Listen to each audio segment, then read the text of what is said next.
जय श्री कृष्ण एवरीवन। चलिए भाई, तो लास्ट क्लास में हमने एक्यूरेसी और प्रिसीजन पढ़ लिया था और मैंने आपसे कहा था कि अब हम शुरू करेंगे प्रोपेगेशन ऑफ एरर्स। ठीक है, तो हम देखते हैं कि आखिर क्या चीज़ है, कैसे मैं बताना चाह रहा था जो बात मैं कर रहा था लास्ट क्लास में। और इसमें सबसे पहले मैं आपको एक चीज़ बता दूं, मैं दो मेथड डिस्कस करते हुए चलूंगा आपसे पैरेलली। एक कन्वेंशनल मेथड जो आप एनसीईआरटी वगैरह में पाएंगे, है ना, और एक अपना डिफरेंशिएशन वाला मेथड, एरर्स में भी काम आता है डिफरेंशिएशन का, है ना।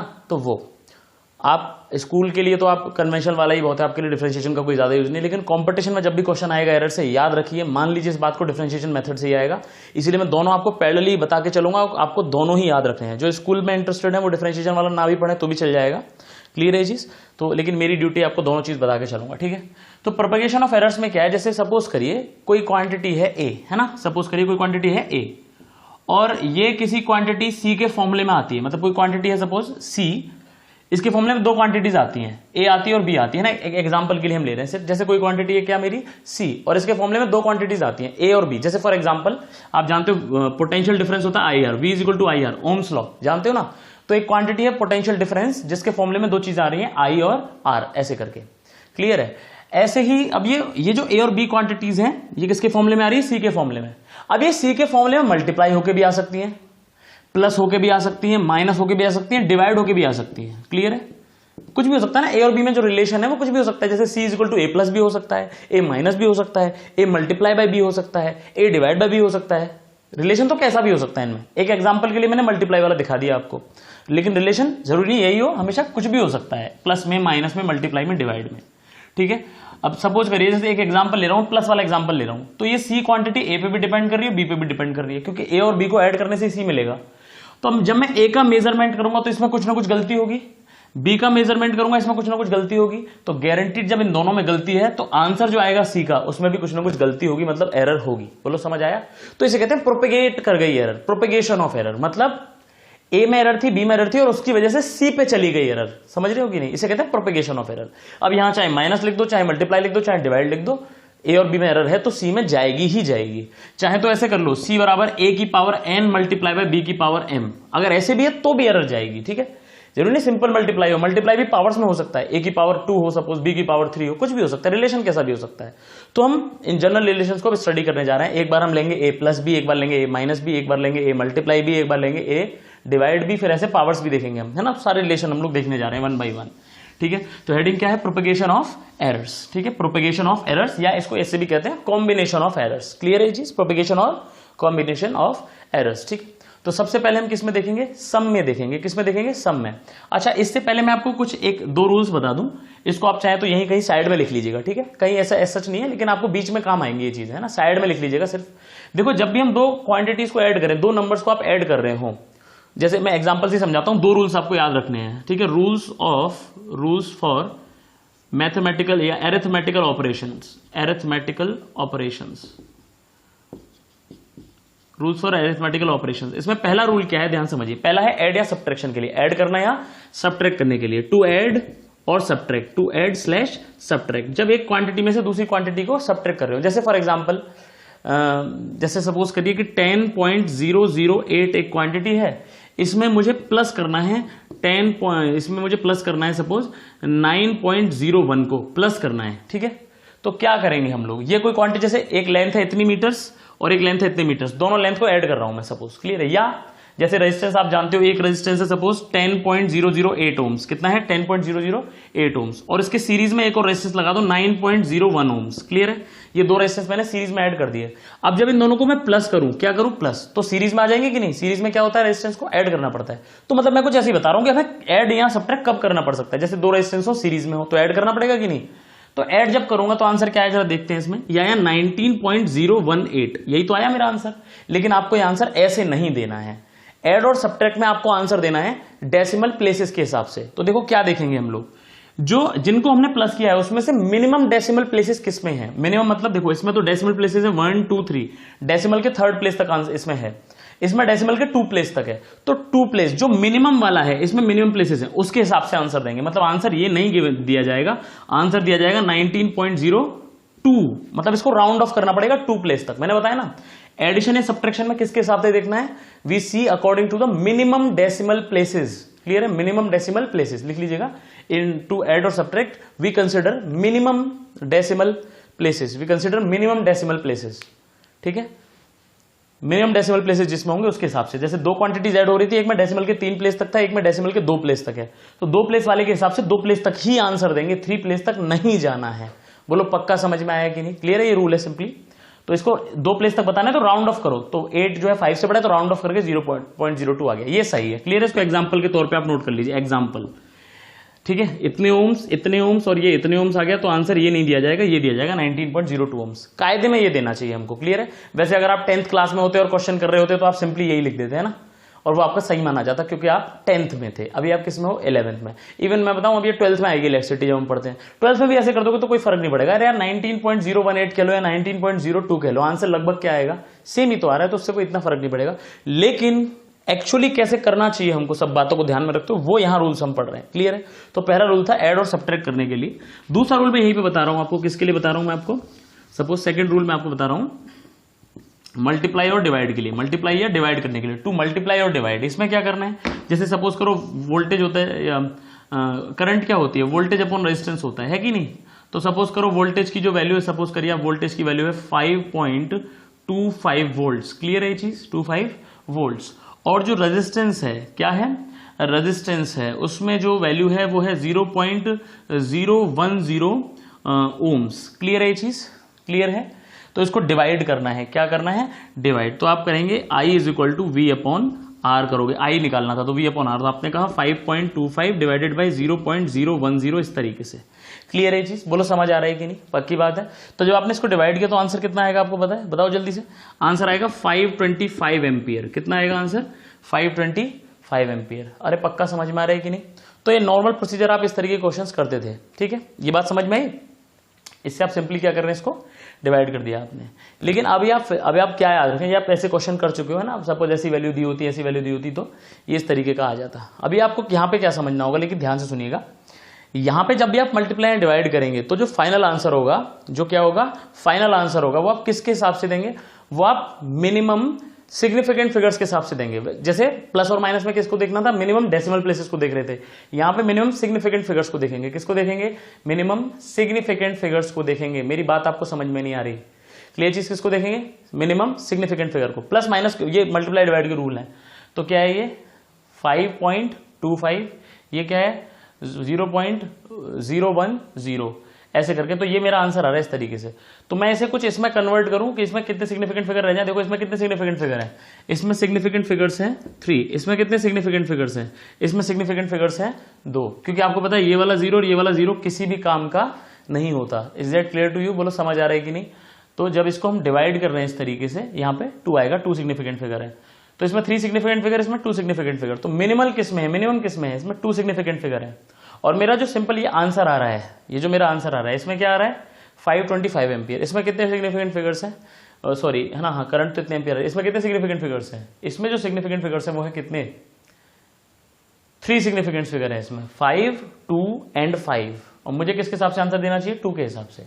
ये जो रूल्स बनाए गए हैं ये एरर्स के चीजों को ध्यान में रखते हुए बनाए गए हैं। क्लियर है? आप इस पे इफ और बट मत लगाइए फिलहाल। क्लियर है चीज? ये एरर्स को, चीजों को ध्यान में रखते हुए बनाएगा। अब इसे दो में कैसे कन्वर्ट करेंगे? मुद्दे की बात ये आएगी आपके सामने। कैसे कन्वर्ट करना है इसको? 2 सिग्निफिकेंट फिगर्स में कन्वर्ट करना है। सो इसका जो सबसे नजदीकी आंसर है राउंड ऑफ करने के बाद वो क्या आएगा? 520। क्या आएगा? 520 एम्पियर्स। क्लियर है? आपको पता है इसमें 2 सिग्निफिकेंट फिगर है। मेरी बात समझ में नहीं आ रही आपको? अगर ये 526 होता, सपोज यहां आ जाता 526 सपोज, तो ये 6 5 से बड़ा है, तो राउंड ऑफ करने में ये 530 हो जाएगा। समझ रहे हो कि नहीं? राउंड ऑफ करने में क्या हो जाएगा? 530। क्लियर है ये चीज? ध्यान से सुन लीजिए। अगर कोई चीज 0 से 5 और ये 10 है, देखो अगर कोई 0 से 5 के बीच में है तो उसे 0 के नजदीक माना जाएगा, 0 की तरफ चली जाएगी। वो कोई 5 से 10 के बीच में इधर, तो वो 10 के नजदीक मानी जाएगी। बिल्कुल वही रूल हम यहाँ फॉलो करते हैं। 525 तो 520। अब लिसन, सुनिए मेरी बात को। मान लो मैं आपको ऐसा क्वेश्चन दे दूं तो आप आंसर यही दोगे, आंसर की में भी यही मिलेगा आपको। मेरी बात आप समझ नहीं रहे। ये बातें हम एरर्स को ध्यान में रखते हुए कर रहे हैं, क्योंकि एरर्स में हम आंसर ऐसे नहीं देते 525 ही मेरा आंसर है। उसमें हम आंसर कैसे देंगे? मेरी बात सुनिए। हम कहेंगे 520 प्लस माइनस 5। आगे पीछे हो सकता है भाई, आगे पीछे हो सकता है, ठीक है, +5 और -5, क्योंकि यहाँ प्लस माइनस चल रहा है, यहाँ एग्जैक्ट आंसर आता ही नहीं है। क्लियर है चीज? तो फिलहाल आप इसको बहुत ज्यादा दिमाग पे ना लेते हुए आप रूल समझ के याद रखें इनको, कि जब भी हम मल्टीप्लाई डिवाइड करें दो नंबर्स को, क्या करें, आप सिंपल ऐसे समझो, चलो आपको ये अगर कंफ्यूजन हो रहा हो इसमें, तो आप सिंपल ऐसे समझो, दो नंबर्स को मल्टीप्लाई डिवाइड करना है तो मिनिमम सिग्निफिकेंट फिगर के हिसाब से आंसर देते हैं। किसके हिसाब से आंसर देते हैं? Minimum significant figure. बोलो पक्का समझ में आ गया? क्लियर है चीज? बस याद रखना है ये आपको। क्लियर है ये चीज? फील नहीं हुआ होगा, मैं जानता हूं फील नहीं हुआ होगा। जब मैं पढ़ता था तो मुझे भी फील नहीं हुआ था, लेकिन जब फिर चीजें एक्सप्लोर हुई आगे जाकर के, हमने देखा चीजों को कि अच्छा मेजरमेंट, क्योंकि अभी आपने एक्सपेरिमेंट करना शुरू करोगे 11th क्लास से, ठीक है। हमने 11th में एक्सपेरिमेंट करे, 12th में एक्सपेरिमेंट करे, उसके बाद बीटेक में एक्सपेरिमेंट करे, उसके बाद फिर एमएससी के एक्सपेरिमेंट्स करे, तो अब बिल्कुल एकदम फील आ चुका है कि हाँ ऐसा क्यों कर रहे हैं, इसका रीजन है। लेकिन आपको भी ये सब चीजें मालूम नहीं है, कुछ भी नहीं मालूम आपको, तो भी ये मानो अभी तो आपने एक्सपेरिमेंट कभी किए ही नहीं जिंदगी में। 11th 12th में भी ऐसे बिल्कुल चलते फिरते से एक्सपेरिमेंट कराएंगे, आपको मजा नहीं आने वाला, मतलब ऐसे ही बस ठीक है हो जाएगा, ठीक है। असली आएगा जब बीटेक आएगी तुम्हारी, या मतलब कहीं ग्रेजुएशन में जाओगे, वहां एक्सपेरिमेंट जब करने पड़ेंगे, और अच्छा तुम्हारा जो गाइड होगा, जो तुम्हारा इंस्ट्रक्टर होगा वो अच्छा हो, खुद वो हेल्प ना करे आपकी, आपको खुद छोड़ दे निकालने के लिए। क्लियर है? और फिर जब आप कैलकुलेशन करोगे और आपको एक्चुअल वैल्यू मालूम पड़ेगी, तो आपको पता चलेगा कि अगर आप इन सब चीजों को फॉलो करते हो तो आप एक्चुअल वैल्यू के काफी करीब होते हो, और इन सब चीजों को फॉलो नहीं करोगे, इन सब रूल्स को, तो एक्चुअल वैल्यू से काफी दूर है। वो तब आता है फील कि अच्छा ये रूल इसलिए है यार, और कुछ टेक्निकलिटी को सोच के बनाया गया ये रूल। क्लियर है ये चीज? खैर ठीक है, तो ये रूल आप बस इस चैप्टर के लिए फिलहाल के इतना याद रख लो। मेरी बात समझ में आ गई? वैसे कुछ लोग तो पढ़ाते भी नहीं है, जो दो रूल्स मैंने बताए आपको पढ़ाते भी नहीं है, या बता के छोड़ देते हैं, सिर्फ इसका एप्लीकेशन भी नहीं बताते, ठीक है। एप्लीकेशन तो खैर मैं भी नहीं बता रहा आपको, लेकिन मैंने आपको ये फील दिलाने की कोशिश की कि आप इसे कहां समझ पाएंगे। क्लियर है? अभी एक्सपेरिमेंट आपने किए ही नहीं है तो आपको समझाना बेकार है। जैसे वो कहते हैं ना, भैंस के आगे बीन बजाना, अगर मैं समझाने की कोशिश भी करूंगा तो बीन बजाने जैसा हो जाएगा, आपको समझ नहीं आएगा। क्लियर? चलिए खैर, अपने मेन कोर्स पे अभी हम स्टडी कर रहे हैं, ठीक है, मेन कोर्स पे आगे बढ़ रहे हैं हम लोग। तो मेन कोर्स क्या है भाई हमारा? मेन कोर्स में हमारा चलेगा जैसा कि मैंने आपसे कहा था, प्रोपेगेशन ऑफ एरर्स, है ना। लास्ट लेक्चर बताया था प्रोपेगेशन ऑफ एरर्स पढ़ रहे हैं। उसमें सबसे पहला हम पढ़ रहे हैं एडिशन और सब्ट्रैक्शन का। किसका पढ़ रहे हैं? ऐड का या सब्ट्रैक्शन में क्या होगा आखिर एरर्स का। क्लियर है? जैसे मैं आपको बताया, एक क्वांटिटी है सी, सपोज कीजिए, क्या है एक क्वांटिटी सी।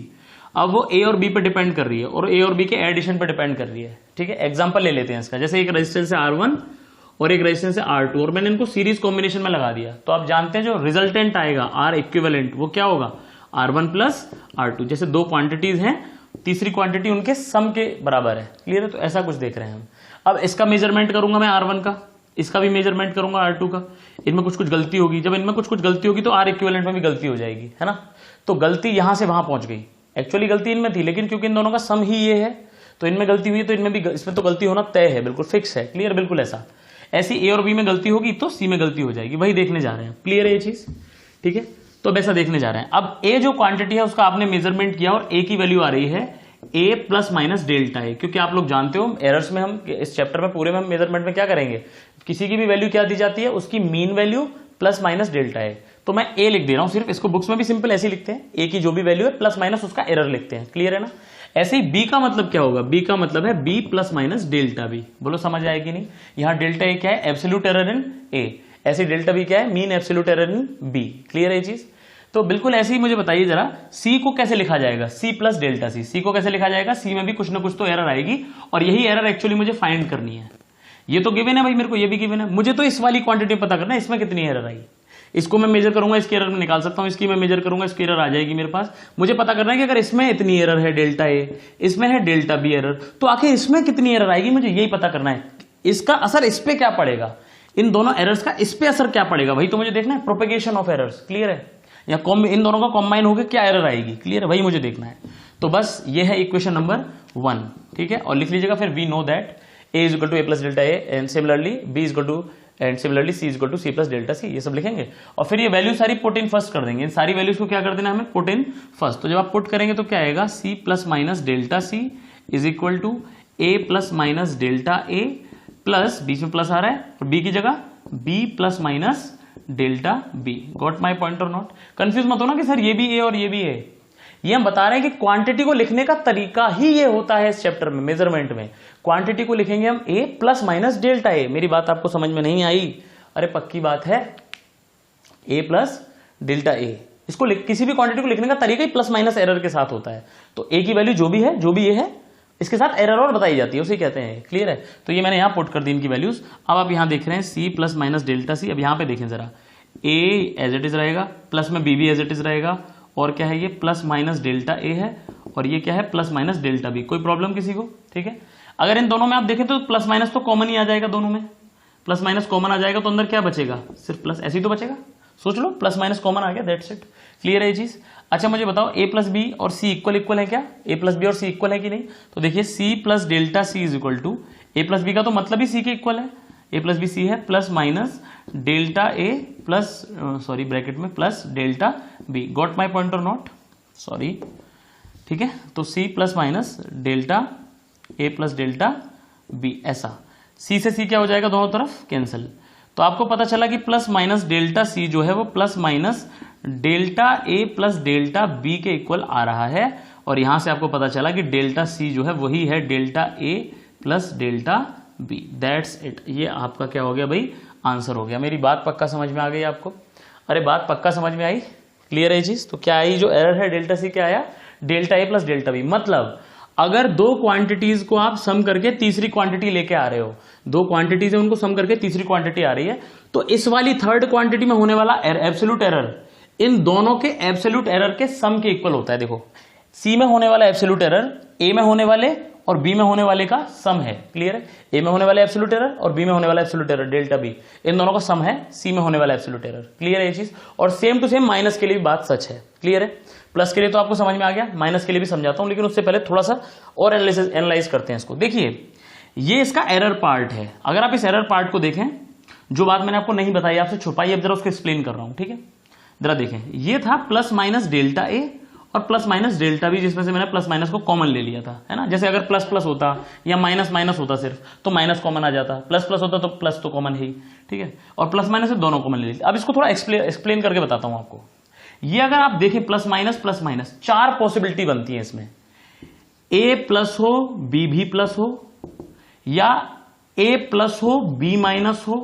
बहुत ध्यान से देखिए, ए का प्लस कंसीडर करिए एक बार, बी का भी प्लस, मतलब एक साथ दोनों अगर प्लस में हो सपोज, मतलब एरर हमारी बढ़ी हुई आ रही है। मैंने बताया था ना, पॉजिटिव एरर मतलब बढ़ी हुई एरर, नेगेटिव एरर मतलब कम, मतलब अगर किसी भी क्वांटिटी कुछ वैल्यू है, अगर मैं उससे ज्यादा नाप रहा हूं, ज्यादा मेजरमेंट आ रहा है मेरा, तो पॉजिटिव एरर कहते हैं, और उससे कम मेजरमेंट आ रहा है, एक्चुअल वैल्यू से ट्रू वैल्यू से कम मेजरमेंट है, तो नेगेटिव एरर। वही चीज तो हो सकता है डेल्टा ए पॉजिटिव, हो सकता है डेल्टा बी भी पॉजिटिव हो सकता है डेल्टा ए नेगेटिव पॉजिटिव हो लेकिन डेल्टा बी नेगेटिव हो। ऐसा भी हो सकता है डेल्टा ए नेगेटिव हो लेकिन बी पॉजिटिव हो, और हो सकता है दोनों नेगेटिव हो। क्लियर है? मतलब ये एक्चुअली जो लिखा हुआ है ना, ये जो चीज है, इसमें चार पॉसिबिलिटी है, जो मैंने बड़े आराम से कर दिया ना कि प्लस माइनस कॉमन ले लो, है ना। मजेदार बात नहीं थी एक्चुअली, बात तो ये इसमें चारों पॉसिबिलिटीज है, चारों। हो सकता है ये भी हो सकता है ये भी आ जाए, हो सकता है एरर इतनी आ जाए, हो सकता है एरर इतनी आ जाए। लेकिन मैंने कल आपको बताया था, लास्ट मैंने आपको बताया कि एरर मुझे जब भी बतानी होगी तो मैं क्या बताऊंगा? मैक्सिमम पॉसिबल एरर बताऊंगा हमेशा। बोलो समझ आया कि नहीं आया? मैंने आपसे बताया था वो फांसी वाला, याद करो, फांसी वाला एग्जांपल दिया था, फांसी लगाने वाला, याद आया? जब भी एरर बतानी हो तो हम क्या बताएंगे फिजिक्स में? मैक्सिमम, मतलब हद से हद कितनी एरर हो सकती है। हद से हद मतलब डिफरेंस बताऊं या प्लस बताऊं? प्लस बताओ, दोनों को ऐड करके बताओ, ज्यादा से ज्यादा बताओ। इसमें मैक्सिमम कौन है? इसमें जो मैक्सिमम है वो delta A plus delta B. Got my point और नॉट? बोलो समझ आ रहा है कि नहीं? तो इसीलिए हम मैक्सिमम एरर बताना चाहते हैं, इसीलिए आंसर ये लिया है हमने। बाकी इसमें तो चार पॉसिबिलिटीज थी। बोलो समझ आ रहा है कि नहीं?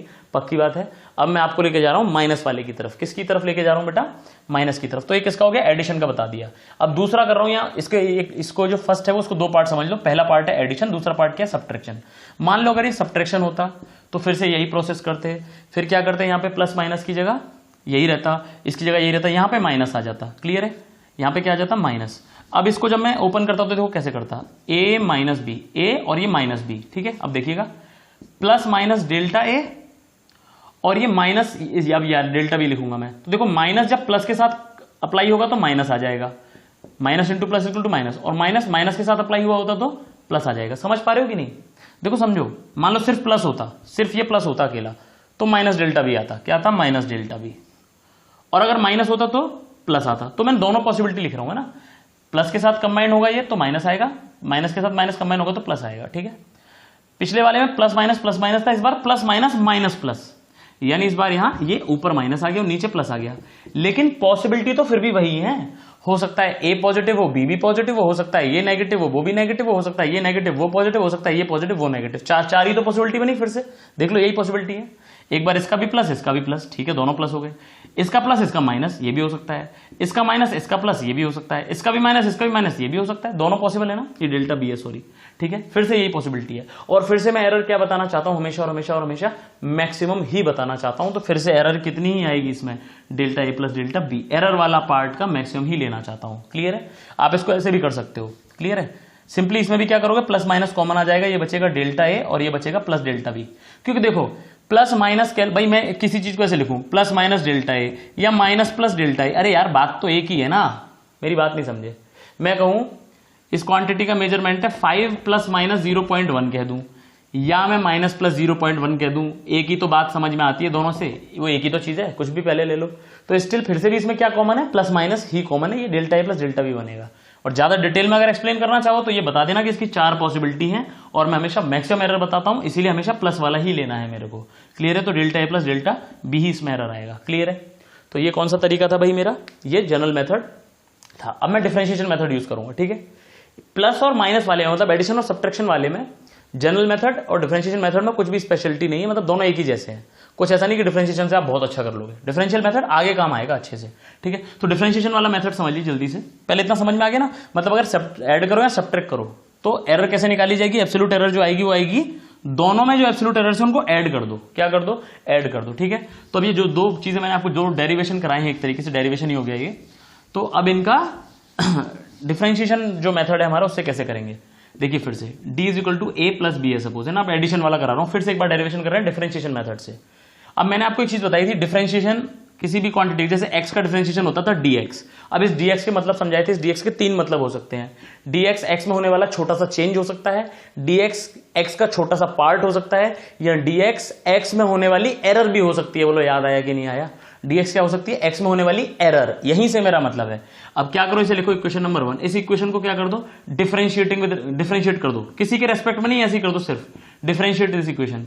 तो differentiation of c is equal to differentiation of a plus differentiation of b। बोलो समझ आ रहा है कि नहीं? Differentiation of c is equal to differentiation of a plus differentiation of c b। Clear है चीज? अरे डिफरेंशिएशन को एरर ही तो बोलते हैं बेसिकली, जो एरर हो रही है ये वही तो है, तो वही आ रहा है ये बेसिकली, डेल्टा c बराबर delta a plus delta b, ये वही तो लिखा है, ठीक है।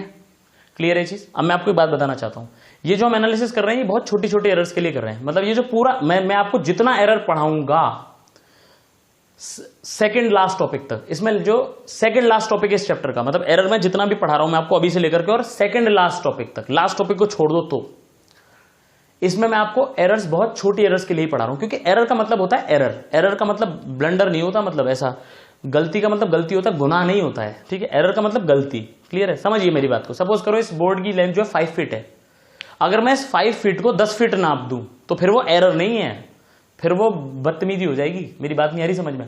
अरे 5 फीट की चीज को 10 फीट नापोगे तो फिर वो गलती है क्या? ये तो गुनाह है भाई। मेरी बात नहीं समझ में आई आपको?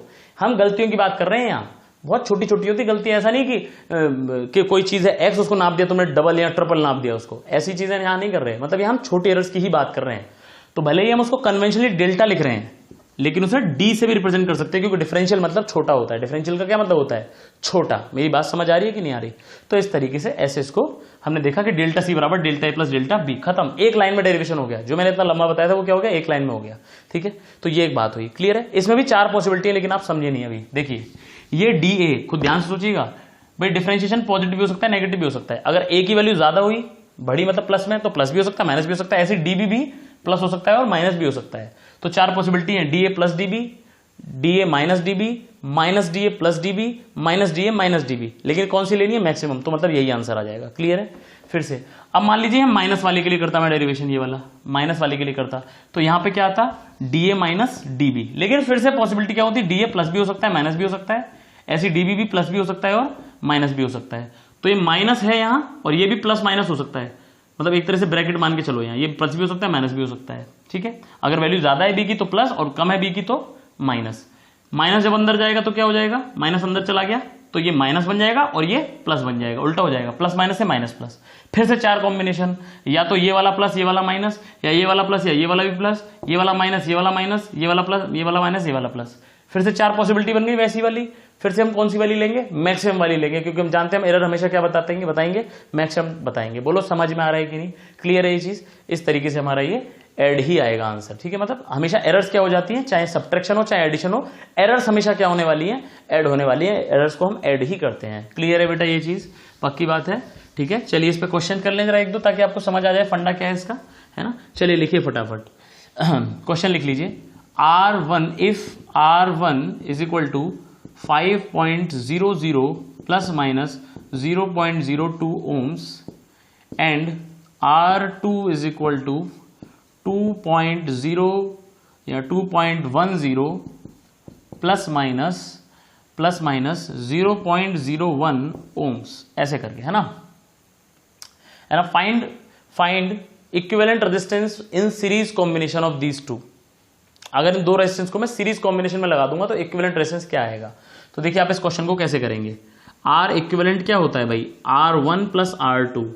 R1 की वैल्यू देखो मैंने बताया था, R1 की वैल्यू कितनी है, कहीं भी रखनी हो तो कितनी रखेंगे हम 5, और R2 की वैल्यू कहीं भी रखनी हो तो कितनी रखेंगे 2.10। तो R इक्विवेलेंट का जो आंसर आ रहा है वो क्या आ रहा है 7.10। अब निकालना है मुझे R इक्विवेलेंट में होने वाली गलती। क्या निकालनी है इसमें होने वाली गलती, तो आप जानते हो क्योंकि ऐड हो रहा है और एडिशन में क्या करते हैं हम, सीधे एरर्स को क्या कर देंगे ऐड। इसमें होने वाला एरर प्लस इसमें होने वाला एरर बराबर इसमें होने वाला एरर, वही चीज लिखी हुई है। क्लियर है चीज इस तरीके से। तो डेल्टा R इक्विवेलेंट जो आएगा वो आएगा तुम्हारा 0.02 इसका एरर और 0.01 इसका एरर, दोनों का एरर ऐड हुआ तो क्या 0.03 ohms। बोलो बेटा मेरी बात समझ में आई कि नहीं आई। तो R इक्विवेलेंट की जो वैल्यू लिखी जाएगी फाइनली, देखिए वो कैसे लिखी जाएगी। R इक्विवेलेंट कितना है 7.10 प्लस माइनस एरर कितनी है 0.03। बोलो समझ में आएगी नहीं। ये है वैल्यू किसकी बेटा R इक्विवेलेंट की 7.10 प्लस माइनस 0.03। क्लियर है। वो आपसे ये भी पूछ सकता है, अगला पार्ट लिखिए, इसी क्वेश्चन का अगला पार्ट लिखिए। Find relative and percentage error in R equivalent. लिखिए find relative and percentage error in R equivalent. Find relative and percentage error in R equivalent. तो रिलेटिव एरर में क्या करते थे याद करो, डेल्टा को इससे डिवाइड कर देते, याद है ना, इस वाली वैल्यू को इससे डिवाइड कर देते थे। मतलब जो डेल्टा R इक्विवेलेंट है उसी को R इक्विवेलेंट से डिवाइड कर देंगे तो रिलेटिव आ जाता है। तो 0.03 अपॉन 7.10 उसको कैलकुलेट कर सकते हो आप लोग, जो भी थोड़ा कैलकुलेटर यूज कर लेना। मेरी बात समझ आएगी ना क्या करना है। बेसिकली ये रिलेटिव एरर है और इसी रिलेटिव एरर में अगर मल्टीप्लाई बाय 100 कर दूंगा तो क्या आ जाएगी परसेंटेज एरर। बोलो पक्का समझ में आ गया कि नहीं आ गया। अरे क्लियर है ये चीज। चलिए भाई बहुत अच्छी बात है, ठीक है आगे बढ़े। एक सब्ट्रैक्शन का कर ले, मतलब इजी है इसमें। अब दूसरा एग्जांपल क्या कर रहा हूं, समझ गए तुम लोग कैसे करना है इसको। क्लियर है। चलिए भाई अब दूसरा एग्जांपल करते हैं एक समझिए। जब आप 12th में एक्सपेरिमेंट करेंगे, जो जिसका एग्जांपल मैं करा रहा हूं, यहां पे कहीं लेंस रखा हुआ है, यहां पे क्या रखा हुआ है लेंस, और यहां पे एक पिन रखी हुई है। क्या रखी हुई है यहां पे एक पिन, इस तरीके से। ये क्या है पोजीशन ऑफ लेंस, तो ये लेंस है। और यहां पे एक मीटर स्केल लगा हुआ है। क्या लगा हुआ है भाई यहां पे क्या लगा हुआ है मीटर स्केल। ये क्या है मीटर स्केल, इसमें 0 सेंटीमीटर ऐसे करके यहां से यहां तक 100 सेंटीमीटर तक है, मतलब 1 मीटर का है ये। क्लियर है ऐसे करके। तो इसकी जो रीडिंग आ रही है जहां पे आ रहा है और ये जहां पे आ रहा है, इन दोनों की दी हुई है। जैसे ये 0 centimetre 1 centimetre 2 centimetre 3 centimetre 4 centimetre up to so on. ये मेरा आ रहा है सपोज करो यार 14.3 सेंटीमीटर्स पे। कितने पे आ रहा है 14.3 सेंटीमीटर्स पे। और ये मेरा आ रहा है 27.9 सेंटीमीटर्स पे। क्लियर है ये चीज, पक्का समझ में आया। ठीक है इसको ऑब्जेक्ट 1 मान रहे हैं और इसको हम 2 बोल रहे हैं। ठीक है कह रहा है आपसे find distance between pin and lens. ठीक है आप ऐसा प्रैक्टिकल करेंगे क्लास 12 में। 2 पिन होंगी, एक इधर रखी होगी और एक इधर रखी होगी। तो आप एडजस्ट करके दोनों को एक दूसरे पे फिगर बनाते हैं, मतलब एक दूसरे पे इमेज, मतलब एक की इमेज दूसरे पे बन जाए, इस ऑब्जेक्ट पे इसकी इमेज बन जाए। ऐसा करके हम करेंगे इसको 12th में करते हैं एक्सपेरिमेंट को। ठीक है खैर तो फिलहाल तो आप ऐसे समझो कि इसके और इसके बीच की डिस्टेंस पूछ रहा है आपसे, distance between pin and lens ऐसा करके भी फिलहाल ये पूछ रहा है आपसे। तो आप क्या कहोगे सर 27.9 में से 14.3 को क्या कर दीजिए माइनस। भाई ये कितना है 27.9, इसमें से इसको माइनस कर दो तो ये आ जाएगा, है कि नहीं। तो ध्यान से समझिए आप क्या कहेंगे भाई। सपोज करिए 1 तक की जो डिस्टेंस है वो L1 है और ऊपर तक की जो डिस्टेंस है वो क्या है L2 है। तो आप कहेंगे it is very easy question L12, यानी इसे कह दे रहा हूं मैं L12, यहां से यहां तक का डिस्टेंस। तो L12 will be L2 minus L1 है कि नहीं। इस पूरे में से इसको माइनस कर दो तो ये बीच का डिस्टेंस आ जाएगा। तो आपने इसको करना शुरू करा L2 माइनस L1, तो L2 की वैल्यू है 27.9 में से माइनस करना है इसको। क्लियर है चीज। तो आगे आपका आंसर कितना 13.6 सेंटीमीटर्स। क्लियर है। तो L12 ये आ गया। लेकिन अभी इसमें एरर बाकी है। एरर कैसे आएगी भाई 12 में, क्या करते हैं भाई सब्ट्रैक्शन हो चाहे प्लस हो रहा हो, एरर्स हमेशा ऐड हो जाती है। क्लियर है। तो आप कहेंगे 1 में कितनी एरर हुई प्लस 2 में कितनी एरर हुई। अब इसमें तो भाई एरर बताई ही नहीं है क्वेश्चन में कितनी एरर हुई, तो क्या मानेंगे हम, लीस्ट काउंट। याद करिए लीस्ट काउंट एरर, क्योंकि हमारा जो स्केल है मीटर स्केल, इसका लीस्ट काउंट कितना होता है 0.1 सेंटीमीटर कह लीजिए या 1 mm कह लीजिए, एक ही बात है।